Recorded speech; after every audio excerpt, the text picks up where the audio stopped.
Bonjour, aujourd'hui, j'avais envie de vous parler d'une bande dessinée parue en 2024 qui s'appelle La cuisine des ogres, réalisée par Fabien Wellman, l'auteur, et Jean-Baptiste Andrea, l'illustrateur. De quoi ça parle?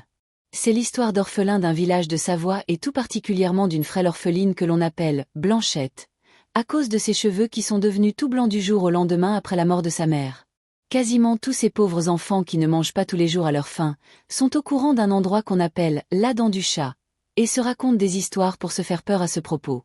Ce dont ils ne doutent pas, c'est qu'à l'intérieur de ce mystérieux massif, vivent des ogres qui sont fins gourmets et les mets délicats qu'ils consument consistent entre autres, vous l'avez deviné, de la chair d'enfant.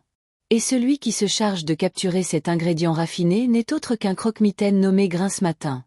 La bande d'orphelins, Blanchette y compris, finit par se faire capturer par ce dernier. Blanchette se retrouve dans la cuisson d'un plat, menacée à tout moment d'être hachée, mijotée, écrasée, mais, à chaque fois, défie la mort, d'où son surnom, 3 fois morte, et réussit à s'échapper. Maintenant, elle compte bien délivrer les autres orphelins, ceux-là même qui se sont toujours moqués d'elle. Avec l'aide du jeune Corrigan Brechdent, un drôle de chevalier, elle va devoir redoubler d'inventivité pour survivre à cet enfer et sauver ses amis. Qu'est-ce que j'ai aimé! L'histoire est captivante, dans un univers où horreur et fantastique se mélangent à merveille. Elle s'adresse à tout public et peut plaire aussi bien à des enfants, à partir de 12 ans, qu'à des adolescents ou des adultes dont je fais partie. Les dessins et les couleurs sont superbes. On peut s'identifier facilement à l'héroïne dont le courage ne fait que croître au fil de l'aventure. C'est une BD qui se relit régulièrement. Et j'aime bien aussi les bandes dessinées qui ne consistent qu'en un seul tome car je n'ai jamais la patience d'attendre le prochain.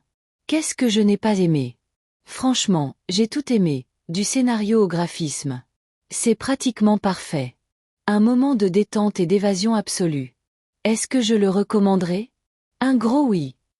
Ma note sur 10. Évidemment, c'est 10 sur 10. Et vous, avez-vous lu ce livre? Où souhaiteriez-vous le lire? Dites-le moi en commentaire.